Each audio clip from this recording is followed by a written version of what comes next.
Hello everybody and welcome back to another community fortress. This fortress was sent in by Gloves. It was actually the very first fortress sent in on the Discord, but they didn't leave me permission initially. Now they've given me permission to have a peek at this fortress, and I just want to say that this is some interesting world gen you've got here. Definitely custom parameters, that's a lot of volcanoes, and I would like to note that it's kind of a neat surface trench fortress thing. If you'd like to send in a fortress for me to have a peek at, please jump into my Discord and find the DF save sharing room, and there you can either upload it to your file sharing service of your choice, or alternatively directly to the Discord. Just make sure you zip it, rename the file to the name of your fortress, and let me know that I have permission to use it in a video. Otherwise, feel free to just simply share it. Of course, if you attach some screenshots and a brief description, I'm more likely to give it a peek because there are so many getting submitted now, it's hard to get through all of them. Now, this fortress specifically is called Oilsearches, of the Castle of Submerging, of the Everlasting Bodice, the name of the faction. Now we're going to dive in to this fortress here, and we're going to take a look at this immediately, relatively unassuming, but kind of nice little entrance. As I often say with forts like this, just make sure that you actually hack down the trees around the edge, because this wall is almost useless, as most things could just simply walk along and jump into your fortress.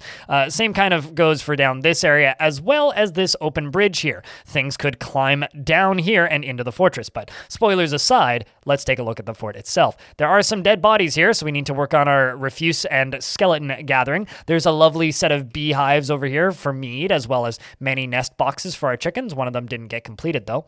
And we also have quite a lot of livestock hanging around in this pen pasture zone. We also have this little gather zone, which is automatically gathering all fruits and veggies that grow in this area naturally, as well as our very accessible, lovely trading depot with something that died in there, someone's hand specifically. Now we can scroll down into the fort itself. Decent little stairway design with a nice little plot of gardens.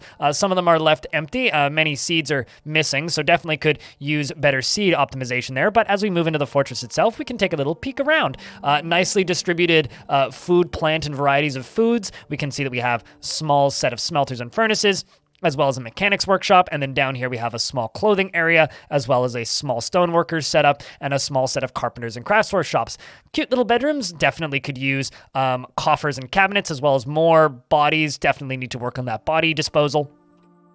And we do have our first little spotted zone, a tavern for fortress dwellers only, that is, of course, being fed water from, well, this little pump location down here. So this is kind of a fun little pump design, so let's follow this. Now, the way this pump works is it's actually being powered by this river down at the bottom of the gorge. The river is being redirected into this little single tile wide route that then flows down this way, which makes these wheels turn, which makes this pump go off and pump water from right here. Now, it pumps water from over there over to here, so out of this little flow area there, you can see it emptying out, and then it pumps over to there, and then pumped up into this nice little diagonal pattern here. So this removes all the pressure and slowly thins down the water to the minimum possible depth, where it then rains through and creates a nice mist for the dwarves in the tavern. Lovely. Also, shoutouts to this little musical instrument. I love seeing musical instruments in taverns. Definitely needs, some more activity. It's a little quiet in there, but for a dwarven tavern, it's not so bad. Then we have some offices over here in the corner, not a bad little design, as well as a unnamed bedroom here for these two dwarves with actual tavern viewing. That's beautiful. What dwarf wouldn't want a space like this? I mean, this is just kind of wonderful. Of course, more bedrooms without windows. Those are the more gentrified bedrooms. And then we can move down a layer, and we can see this whole zone that's getting smoothed. And just for our own sanity, I'm going to remove all this smoothing and let the dwarves kind of run around so that we can see what's going on down here. We have another clothing construction area, as well as a small hospital, which actually has some dwarves in it. I hope they're getting properly cared for. And then down here we have kind of our farmer's workshop area.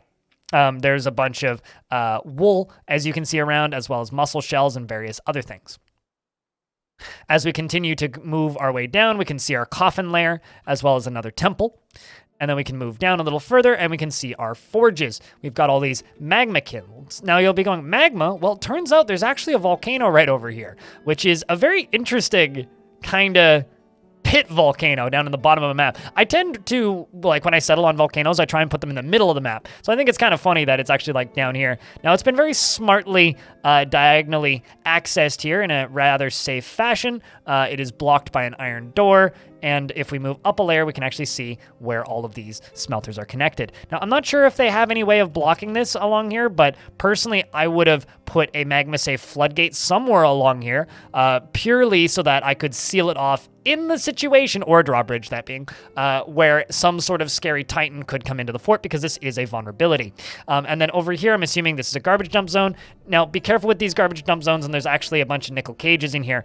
Be careful with these garbage dump zones. I would actually have done this 2 or 3 levels higher, because if something heavy gets thrown in there, there is a chance it could cause a splashback, which could coat the dwarves in lava mist, which will turn them into a cloud of mist, and they won't live much longer after that.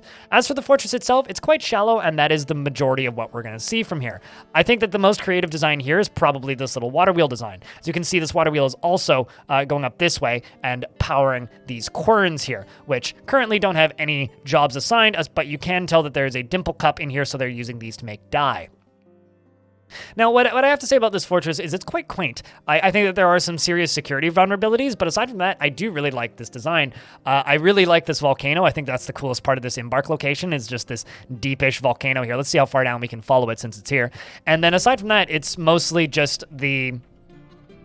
It's mostly just this little bridge, which I really, really like, and then obviously that water wheel setup. If you would like to send in a fortress, once again, for me to have a peek at on this show, you can do that via my Discord in the DF Save Sharing Room. Instructions are at the beginning of the video. Just keep in mind, if you are using a bunch of mods, please also attach your mod folder in the zipped file for the game so that I can patch them over. Otherwise, I will not be able to load your file at all. Thank you very much for watching this video, and I hope to see you in the next one.